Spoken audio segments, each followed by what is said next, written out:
السلام عليكم ورحمة الله وبركاته.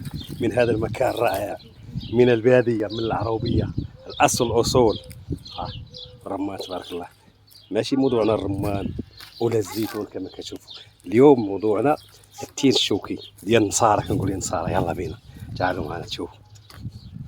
ها هو كما كتشوفوا، ها التين الشوكي ديال النصارى. اليوم غاديين ناكلو ان شاء الله ونشوفوا الطعم ديالو كي داير. كيقولوا لي حامض، انا عمري ما اكلته، ولكن اليوم غادي نجرب ان شاء الله. ها ما كما كتشوفوا، ها شوفوا الخيرات. شوف هذا كيقول لي دراك نصارى، هذا هو الوحيد الحمد لله. وان شاء الله ما تجيش ما جاتوش ديك الدوده القرموزيه، الحشره القرموزيه اللي جات الدراك الاخر، ان شاء الله ما تجيش، باش على الاقل نبقاو نشوفوا نتذكروا الماضي ديال اللي قبل منه، داك الدراك الاخر. يلا نبداو، يلا تعال سيدي خلينا ناكلوا هام. يلا راه سيدي، انا المعلم سلطان، هذا بسم الله. نحكوا شويه. تين شوكي نيت بحال التين. ها تبارك الله، جيب سلطان جيب. ها بسم الله، وتبارك الله وتبارك الله. ترى داير بحال الباربه صح. بسم الله. واو واو واو واو. شوف كي كيقطر تبارك الله، باربه صافي. الشاب البنقر باش يقولوا لي.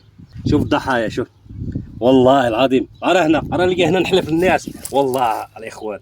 لا الطعم هذا رائع، حامض صداع الراس. ها بحالو بحال الباربه، بحال البنقر واش يقولوا المصريين، شمندر ما عرفت شنو، بحال المهم كنقول حنا بالمغربيه الباربه، شي حاجه صداع الراس. يلا قطع بالصحه.